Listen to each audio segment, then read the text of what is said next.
Hello, my lovelies. Welcome to another episode of Raw Chatter. I am your host speaking, Vicky Midwood, integrative health coach. I am the human health optimizer and the addiction eliminator. I'm on my own today. I was going to be bringing you a different episode this week, but when I came to load everything up, I realized that the sound needs a little bit of TLC. So you weren't going to be able to clearly hear what my guest had to share, which is absolutely incredible. So you're going to have to wait. You've got me this week instead. But this is a really apt opportunity for me to share a little bit about what I've been up to. So for those of you who are new to me, to my podcast, welcome. If you do like what you are hearing, do hit that like button and do subscribe so that you don't miss the next week's episode. So I spend time with my clients, both online and in person, helping them to feel better in their bodies, about themselves, mentally, physically, emotionally, and in some cases, spiritually as well. And that means that they can function better in whatever it is that they are doing. Friendships, relationships, business, studying, whatever it is at the time that is the thing that they are struggling with. And I do it in a number of ways, as I said, online, but I also do in person. And the beauty about what I do, it's probably easy to tell you what I'm not. So I'm a consultant, I am a coach, I am a mentor, I'm all of those things. What I am not is a therapist. Right. So I'm not a psychotherapist. I'm not a psychologist. I don't prescribe things. But what I do is I make suggestions based upon functional medicine, integrative health, understanding neurology, physiology, biochemistry, hormones, epigenetics, and all of that good stuff. And a lot of what I do is helping people to understand how the brain actually works, the human brain, how it functions. Now, everybody's human brain obviously works differently. We are all individuals, and you're all now aware that some people have what we now refer to as neurodiverse brains. In other words, they work differently. Their neurological system works differently to other people's. And within what is normal is a massive spectrum, and within what is neurodiverse is also a massive spectrum. But when it comes down to a little bit like our physical core, where we have our organs, our brain has certain parts to it that do specific things, just like our heart does something specific.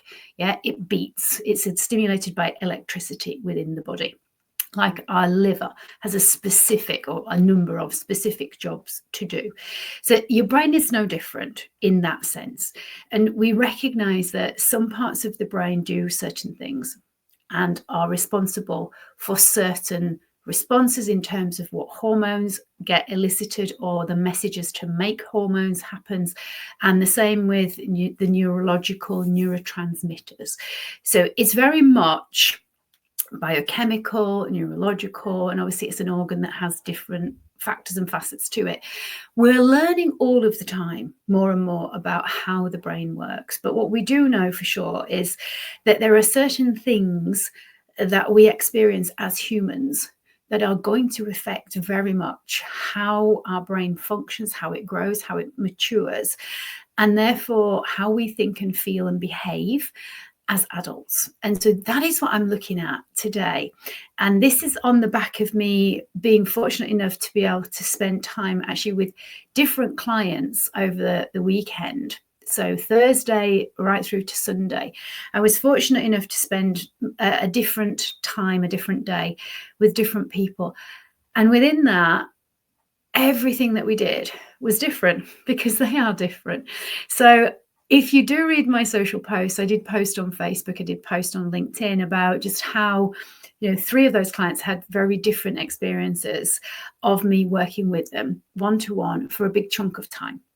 And it's important when I say a big chunk of time, it varies from everybody. So for some people, it's 3 or 4 hours when I go and see them in person. For other people, it's not as long as that. For some, it's a whole day. And this is where we do the work that we need to do in that session and allow a little bit longer time than perhaps we think, so that we're never cutting off anything that needs to be dealt with in and of that moment. And this is why I love doing VIP days, because it means that we have got this time available and let's see where it goes, where it takes us, and we can deal with what comes up right there and right then, which is why it's so powerful. But what comes up usually in various different guises and through various different means is the recognition that all of us have to some degree been affected and are still affected by ants and aces. And so if you've read the title of this podcast and you're thinking, what is she talking about? Is she going to be talking about properly ants that scuttle around? No, but you can almost think of ants a little bit like the actual ants that we think, those little black and red things that scurry about. What ants refers to, what I'm talking to you about in this particular context, is automatic negative thoughts. Those are the ants to which I refer. And the aces, no, I'm not talking about a pack of playing cards. I am talking about these events that we have in our childhood that affect us. And these are usually referred to, particularly in psychology speak and psychiatry speak, as adverse childhood experiences, or ACEs for short. And we all, to some degree, have some of these in our lives at some point. Now, there are some people who genuinely have none, but at some point, the majority of people are going to say one or two, particularly people who are wanting to better themselves and are wanting to find out why they have blocks or why they struggle with certain things. Then there's very likely to be some of these ACEs showing up. So if you're familiar with ACEs, forgive me, I am going to go through them. If you're not familiar, you might want to grab a pen and paper, although you can actually put in a Google search for what are the 10 childhood ACEs and it will come up. But I'm just going to go through them very, very quickly. So what we tend to do is we tend to look at how many of these 10 do you have. And obviously, the more of the 10 that we have, the more likely it is that our brain has been affected. Okay, now we're talking about childhood experiences, and that really refers to between the ages of 0 to sort of 14, right? It can be a little bit older than that. And obviously, some of these things will definitely be still affecting us as adults.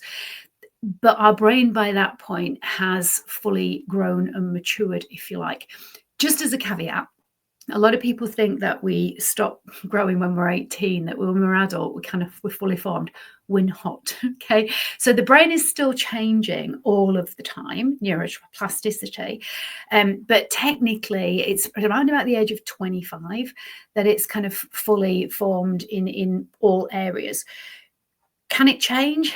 Yes, we actually know that it can now. We didn't think it could years and years ago, but we do now know neuroplasticity is absolutely a real thing, and we can actually change how the brain is working and its function, and to some degree, its biochemistry.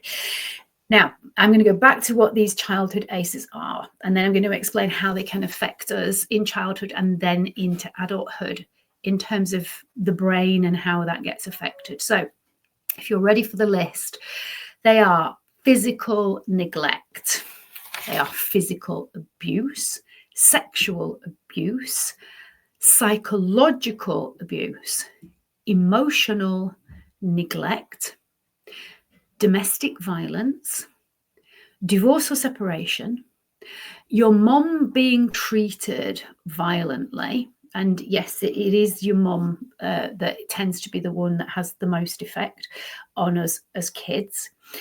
Household mental illness. So that can mean anybody in the household who has any kind of mental health problem. And if you have a relative who is incarcerated.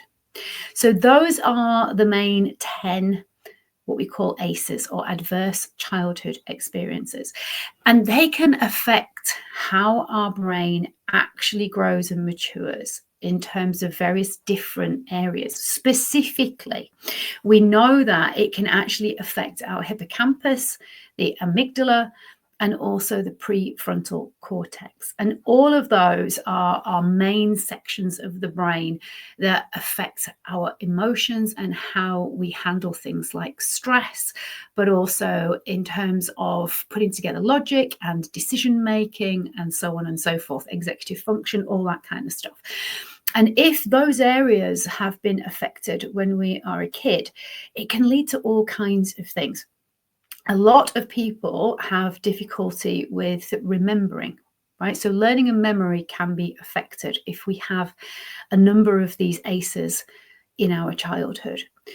We are definitely going to find it difficult to regulate our emotions. So that can lead to mood swings and just difficulty managing our emotions in general. So we may often overreact to things even as children. And that can often lead to what we class as emotionally immature adults who really struggle to be able to articulate and know exactly what is going on. So they tend to blame other people, and they're quick to anger, and they find that, you know, they are always kind of bickering and telling you that it's not fair and that kind of stuff. When we are in arguments, these are the people who seem to lose the plot quite quickly and just kind of go right off on tangents and don't seem to be able to bring themselves back. It also means that we can react in a very sensitive or perhaps extra sensitive way to what other people would class as just an ordinary, normal, stressful situation. So things can seem to those of us who have had a lot of these childhood ACEs as being exceptionally hard to cope with. And so recognizing that they may not, in and of themselves, when you look back on them now as an adult, seem to have in many ways harmed you, but they potentially will have affected how your brain has actually grown and matured while you were young. And this can definitely affect things like being neurodiverse. So we do know that there is a correlation with a lot of people who have neurodiverse issues. In fact, it's often referred to as being a kind of an issue of emotional dysregulation. Now, part of that is biochemical, right? So I think you've heard me talk about this before, if you've listened to previous episodes. When it comes to the actual ADHD brain, we know that there's kind of the three main areas that we've seen at the moment. This may change as we get more and more into the research and we're actually physically looking at and scanning brains and seeing what is going on. I mean, it's very exciting what we can do now. But it would transpire that there's like three main areas where either the neurons are just not connected to the three areas as they should be, or they are connected but they are not firing properly, or they are just connected but there is nothing happening in terms of all three areas speaking to each other in the way that they would in somebody's brain that is different. So there's a lot of different variations of it. But we can see that if our physical brain, while it's growing, developing, and maturing, has been affected by what has been going on in our environment, then that is definitely going to some degree, help us to understand why do certain families have people with ADHD within them. Because we're starting to recognize now that there is definitely some kind of genetic link to ADHD. So if you have a parent who is ADHD, it's more likely that you are going to be. But the question that I've always asked is, well, what kicked it off in the first place? And this is potentially something to do with that. Now, I am not a scientist as much as I think sometimes I would like to be. So, but I'm sure that eventually the research will kind of point this stuff out. My point being that when we've had these issues, when our brain isn't functioning in a way that perhaps we would like it to, that it hasn't matured and it hasn't grown as perhaps we would hope, we are going to potentially be more affected by ants, which brings me full circle to these automatic negative thoughts. Now, everybody has them, right? We need them because they are what keep us safe. And as humans, reminding you that your job on this planet is to avoid death, right? What we want to do is we want to stay alive as long as we possibly can so that we can pass on our genetics, in other words, procreate, to keep the species going. And that is just pure and simple what we are here to do, right at the very kind of bog basic base survival level. But when we have these childhood experiences that affect us, what we often find is that we kind of almost get stuck in survival mode. And that means that we are always on red alert for threats and anything that could potentially harm us in any way, shape, or form. And that in itself means that you're not allowed to kind of switch your brain off. Again, is there a correlation that I can see to things like ADHD? I believe there is. Time will tell what comes out. But these automatic negative thoughts are something that are totally involuntary, right? They are responses to certain situations based upon our core beliefs. And remember, we create our core beliefs when we are young. Okay, when we are between the ages of around about 0 and 7, this is when we kind of create our beliefs about stuff, where we fit into the world, how we fit in, the labels that we give ourselves. We start to take on the idea of how we are meant to behave, what's acceptable, what isn't, what other people around us think and feel, and therefore we kind of make over time our kind of ideas of interpreting certain things and our perceptions of what certain things mean, and where we kind of sit in this whole weird thing that we've been brought into. Because before that age, we were just kind of happy and go lucky, and we're just soaking up everything. There weren't any questions, particularly about hows and whys. Everything just went in like a little sponge. And from that, we have our core belief systems. But we've got to remember that ultimately those core beliefs could well have been flawed by these adverse childhood experiences that we have had. So when we look at what are our personal negative thoughts that are so automatic, you don't necessarily know that they are coming in until you start feeling a certain way. Things like anxious, things like depressed, things like being really irritable, or just doubting yourself, not being able to make decisions. That's when you can kind of recognize, those emotions are usually being driven by these automatic negative thoughts. And this is what came up so much over the weekend in different ways with all of my clients, because we're all going to have slightly different ones. But to be quite honest, they're all along the same theme. And they're all about basically you. They make you feel bad about yourself. In a nutshell, that's what they do. So they are always negative. They always make you feel bad about yourself. They are always self-sabotaging. They stop you from helping yourself to feel better, to change. And very often they come in when you least expect them. So potentially when you're having a really good time, and then suddenly in will come this involuntary negative thought that just pops up based upon your habitual response to things and your core beliefs. And so what we can do is we can actually utilize these to help us to, first of all, get to understand ourselves and get really clear about what actually was going on when we were a child.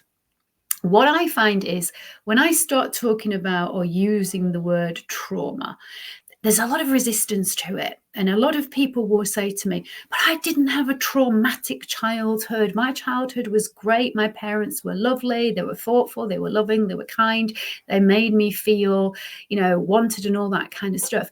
Yet these very self-same people often say to themselves that I'm not deserving, I'm not worthy, I don't feel that I can even like myself, let alone love myself. And yet they have come from this seemingly idyllic background. But the truth is, when you dive into it, when you look at these ACEs, very often what comes up is that there was some kind of emotional neglect in terms of maybe the kid wasn't listened to, or maybe you were not listened to when you were little because perhaps mum was working and it was, I'll just need to finish this. I'll speak to you later. So that when you needed some kind of emotional support in that moment, it wasn't happening. Now, does the term emotional neglect sound a little bit harsh?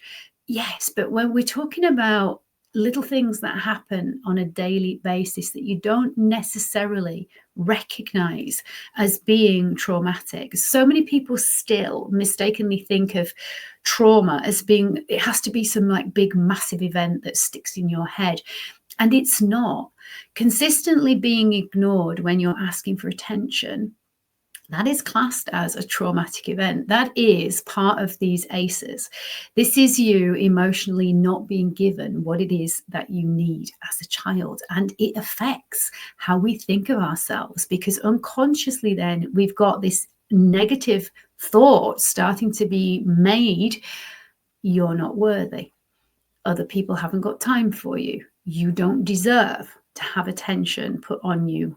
Okay, and that's something that starts to stay with us, because the more it happens, the more we're going to repeat that. And suddenly we've got these thoughts and feelings being fired and wired together.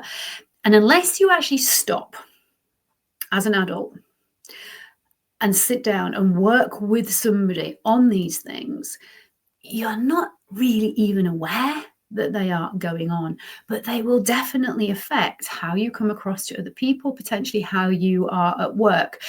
What does that translate to? Well, maybe you don't put yourself forward to speak up, to do a presentation, for example, that you know you're very capable of doing, because you don't want to interrupt, or because you don't deserve to speak out in this meeting and make your needs known. Why? Well, you learned that when you were little. That's what you don't do that, okay? Because it doesn't work. And so you never actually take risks, and you never take the opportunities that potentially you could do. And then you feel frustrated that other people who perhaps are not as skilled as you in the work that you are doing seem to do a lot better. And that's down to this stuff. So when we can unravel this, it can help us to recognize that these are thoughts based upon your experiences, but they don't have to affect you now. They are doing, because probably you weren't aware of them, but also because you've repeatedly kept on thinking them, and so they have become habituated, right? And this is kind of like an addiction. The more we do it, the more we believe we need to do it, the more we keep on doing it, the more harmful it is. But if you don't even know that's what's going on, it's where you can ask yourself, well, what is wrong with me? Well, actually, it's just the way that your brain has formed when you were younger, based upon your core beliefs, based upon your experiences, and the thoughts and the feelings that got fired and wired. Now, can we get rid of those completely? No, we can't get rid of them completely. But what we can do is we can change them. So we can lay new thoughts on the top. Right? We're never going to completely eradicate them from our memories and they'll never revisit us. That doesn't work, right? It's not physically possible. Your brain doesn't work like that. It goes back to you understanding the different areas of the brain. And if you like, it has certain files that are going to stay in there no matter what, but they don't have to be front and center. Right? They can go into the archives, right? And preferably we don't get around to dusting them off. We leave them where they are in the archives, and we lay new thoughts on the top. And this is where, when you start to delve into what are these thoughts that I keep on repeating to myself, to the extent that I genuinely believe that they are true, because remember, what we tell ourselves we believe. Whether it's true or not, it's totally irrelevant. If your unconscious mind has accepted it as your truth, then you are going to believe it. Full stop. So we have got to recognize that we need to get these unconscious, automatic negative thoughts up into our conscious brain. In other words, we need to be aware of them first. Then we can lay on new thoughts. And there is a process of doing that. And the easiest way of doing it is honestly, first of all, recognize what is the thought that I keep thinking. So it's potentially something as simple as I don't deserve it, right? Or I'm not good enough. These are often the most common thoughts, or I always do that, or that will never happen for me. They tend to be based around certain, shall we say, cognitive ways of thinking that we have picked up. And we kind of refer to these as, there's a kind of a technical term. I'm not such a fan of it, right? But we call it, cognitive dissonance. There's this thinking that it's out of alignment with who we really are and what's really going on. And it's true, but there's also this distortion, and cognitive distortion, or emotions that really are not true, tend to fall into things like labeling, catastrophizing, blaming other people, believing that life is fair. Well, it's not, right? Believing that you always have to be right. Well, no, that's not going to happen. And recognizing that black and white thinking is probably one of the worst one, that it's an either or, that it's a right or wrong, that it's a good or a bad. And that kind of cognitive distortion are the very things that we need to recognize we can change, because they're not true. Thoughts are not facts. Thoughts are not true. They are just thoughts. You might want to write that down. Thoughts are not facts. Thoughts are not true. They are just thoughts. And what we need to do is we need to bring in our prefrontal cortex to help us to then actually look at the thoughts and the feelings, and then make a decision about what action are we going to take, because that is what is going to help us to change things. We can't outthink our thoughts, but we can think different thoughts that are going to take away some of this kind of distortion that we have given to the original thoughts. In other words, we can change them so that we can believe a different version. And that is a simple process, but it's one that does take some time, and it's one that takes some effort. And this is the work that a lot of people don't want to do. The story being, I haven't got time to do that. This is way more important. And the crazy thing is, if you make the time to do this over only a short period of time, right, around about 30 days, is you're going to pretty much catch all of your negative thoughts, because the honest truth is there's not that many of them. It's just that they are all based along the same lines.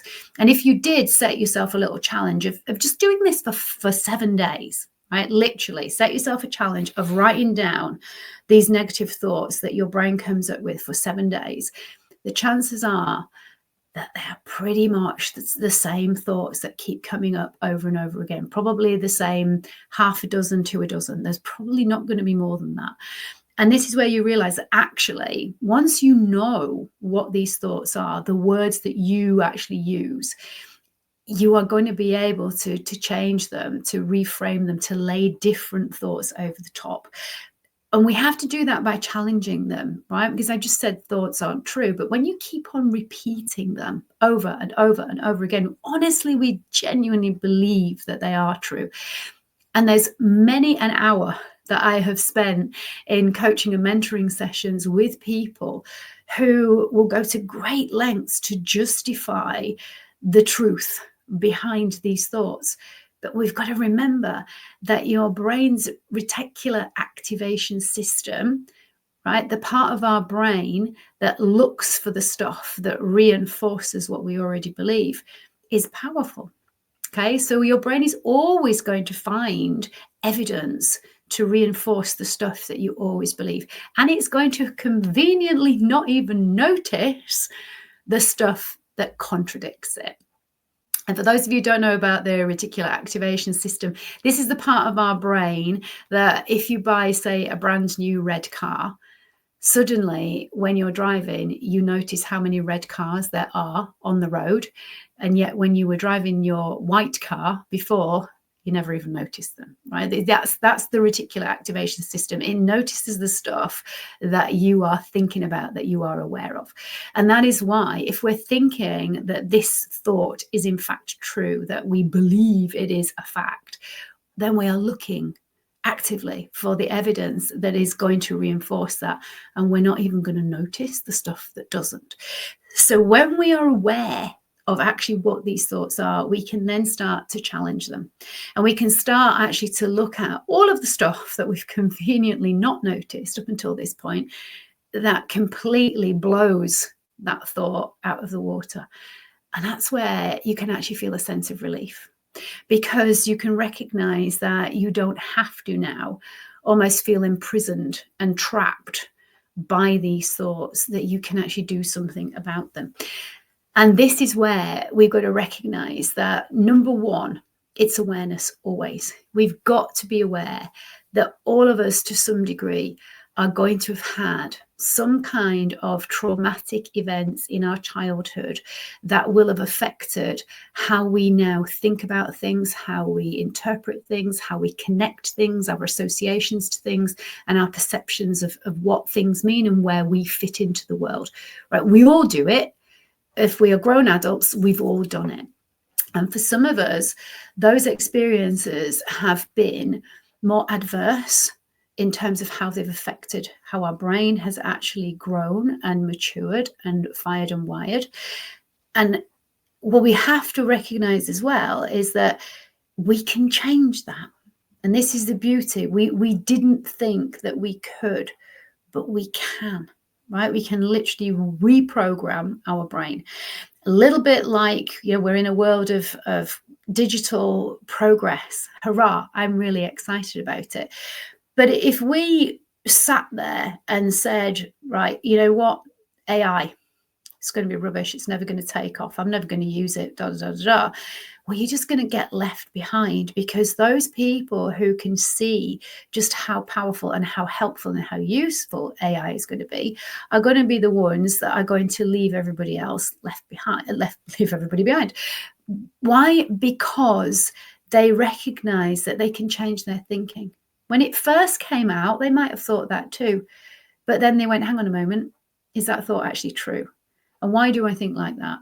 Is it based upon my past experiences? And the chances is yes, it always is. Why? Because we can only refer to experiences that we have had. We can only identify with things that we've gone through. And all of us, we make connections, interpretations, and we perceive certain meanings about certain things based upon us, based upon our experience, which doesn't make it right and it doesn't make it wrong. It just makes it our experience. And what we now know is that all of us, we can change how we look at our experiences. We can change how we feel and how we think about stuff that we have gone through, so that we can stop that stuff from stopping us from having the health, the lifestyle, the friendships, the partner, the business that we want. It's very difficult, though, to do this stuff on your own. What we need to help people to recognize is that this work ideally should be done by everybody, I think, at some point. Ideally, when you are sort of around about your late 20s to 30s is probably a really good time to do this stuff. If you're not already in a relationship by then, and you haven't got a life partner, and you're not necessarily doing the job that you want to be, it's an ideal time to do it, because we can change things a lot quicker, because we tend to have more time to focus on this kind of stuff when we're younger, rather than when we've got families and jobs and a lot of expectations and a lot of pressures on us. However, it's never too late to do this stuff. And as they say, if you did decide to just do this as a little experiment, just for 7 days, right? Recognize the thought, recognize the ants, okay? Isolate it. What is that specific thought? Write it down. Then ask yourself, how much distress is this thought giving me? Is it giving me anxiety? Am I feeling depressed? Is it hacking me off? Is it making me irritable? How much is it distressing me on a scale of 0 to 10, right? And then we can start to recognize that it's based upon some kind of cognitive distortion. It's based upon the belief that you need to be right, or that it's going to be a catastrophe, or that you are it's life's unfair, or that you never, or you always, globalization, that kind of stuff. When we look at that and we can start to say, but actually, is that true? Is that actually true? I know my brain is going to find me evidence that says it is, but can I invite my brain to find me evidence that says it's not, to challenge it? And then can I look at it from a different lens? And you can, right? Then you can recognize that if you do look at it from a different lens, from a different perspective, if you like, from a different viewpoint, you can then relook at, how distressed do I feel by that thought now? And often it's dropped right down. Sometimes it's completely, there's just nothing. You don't even feel totally neutral about it. It's just like, what? I'm not even fussed by it. And this is where we've got to recognize that we're all going to see things from a different viewpoint if we give ourselves the opportunity to do so. I'm sure all of you have been out at night, and you might have looked up at the stars and looked up at the sky. And, if you have a garden, perhaps your garden's facing one particular way, and you go out and you see that view from your garden. And then somebody takes a photograph of the same sky at exactly the same time, and it looks completely different because that's the view from their house, right? Is one view right and wrong? No. Is one view more powerful than? No. We're just seeing different things from a different perspective. And that is what you can do to help you to let go of the power of your ants, and to recognize that your aces do not have to determine how you behave, feel, and think as an adult. You can help yourself to look at what has gone on in a different light. And through that, you can then create the health, the happiness, and the lifestyle that you want. And that is my wish for you, over and above anything else, that you start to recognize you have so much more control over how you think and feel and behave than perhaps you think you do. And if you're struggling with your feelings and your thoughts and your behaviors, and you think you're broken and you need fixing, I'm here to tell you, no, you don't. But what you probably do need is some help to do the work that's going to help you to look at things from a different perspective, so that you can move on and feel better about you as a human, because you are deserving. You are worth it. And you can have a much better time living this experience that we call life than perhaps you realize. So I hope that's given you some hope. And if you do decide to take me up on that challenge of writing down your thoughts for 7 days and just getting to know what they are, and kind of sussing out where you think you might have picked them up from, and just what is going on, could you actually change them, then do let me know. I'd like to know if this has been helpful.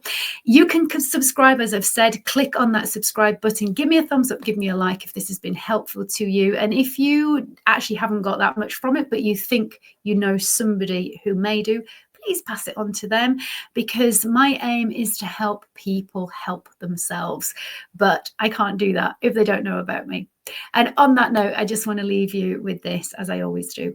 We only have one life, as far as we know. We only have one body. Please look after it, because it is looking after you. Until next time, take care of yourselves. Bye-bye.